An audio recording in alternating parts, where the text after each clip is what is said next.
Police. ഓനെ നീ ഓടരുത്, ചാടരുത്, പേടിക്കരുത്. ഇത് നീ കെട്ടാൻ പോണ പെണ്ണിന്റെ അപ്പൻ. എടാ നിന്റെ പെണ്ണിന്റെ അപ്പനാടാ അപ്പൻ. ആഹാ. അപ്പാപ്പ പെണ്ണെവിടെ? അപ്പാപ്പനോ? അല്ല അപ്പ പെണ്ണെവിടെ? അവള് കുളിക്കുക. എന്നാ ഞാൻ പോയി കണ്ടിട്ട് വരാം.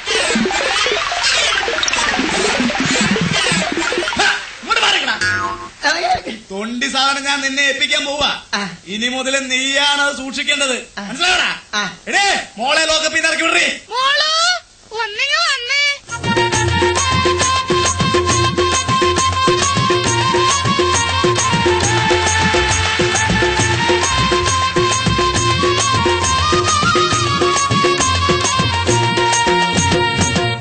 ചെറുക്കനും പെണ്ണും തമ്മിൽ കണ്ട സ്ഥിതിക്ക് അവരവിടെ നിന്ന് ലാത്തി അടിക്കട്ടെ.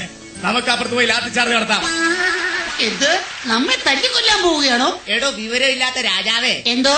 നമുക്ക് അപ്പുറത്ത് പോയി ചായ കുടിക്കാന്നാണ് സാറ് പറഞ്ഞത്. ചായ കുടിച്ച് തീരും വരെ എനിക്കും എന്റെ സംഘത്തിനും 5 നിമിഷം വിശ്രമം.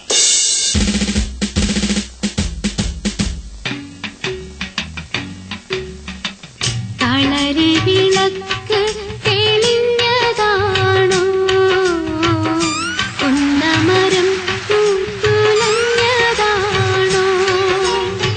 മാനത്തു നിന്നാനും വന്നതാണോ, മാനത്തു നിന്നാനും വന്നതാണോ, കുന്നത്തു സൂര്യൻ ഉദിച്ചതാണോ,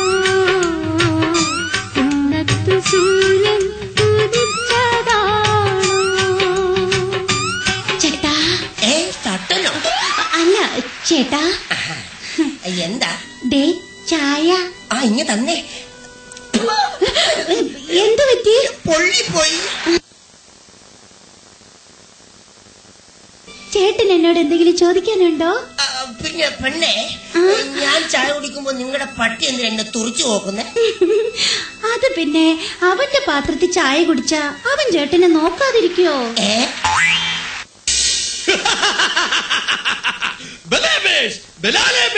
നാം സന്തുഷ്ടനായി. നമ്മുടെ കുലമഹിമയ്ക്ക് ചേർന്ന പുത്രവധുവിനെ കിട്ടിയതിൽ നാം സന്തുഷ്ടനായിരിക്കുന്നു. ആരവിടെ? കൊട്ടാരം നർത്തകിമാർ വരട്ടെ, വാദ്യഘോഷങ്ങൾ മുഴങ്ങട്ടെ, വിവാഹം സമംഗളം കൊണ്ടാടട്ടെ. അതെ, നമുക്കെല്ലാവർക്കും ചേർന്ന് ഈ കല്യാണം അടിച്ചു പൊളിക്കാം.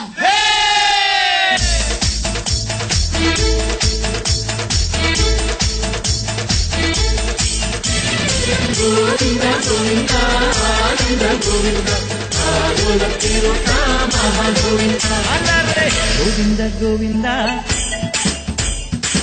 ആല ഗോവിന്ദ ഗോവിന്ദ അലറെ ഗോവിന്ദ ആല ഗോവിന്ദ അങ്ങാടിപ്പാട്ടിന്റെ മേളം കാന്നലത്തിൻ മേഘത്തി മിന്നിലും ഗോവിന്ദ ശങ്കരഥത്തിൽ പഞ്ഞെത്തി മംഗളമരുളും ഗോവിന്ദ പോലോ പോലോ രാധേ ഏതിത്താനം തൊട്ടെന്ന നേരോ നേരോ നെഞ്ചിൽ തുള്ളാട്ടം ഗോവിന്ദ ഗോവിന്ദ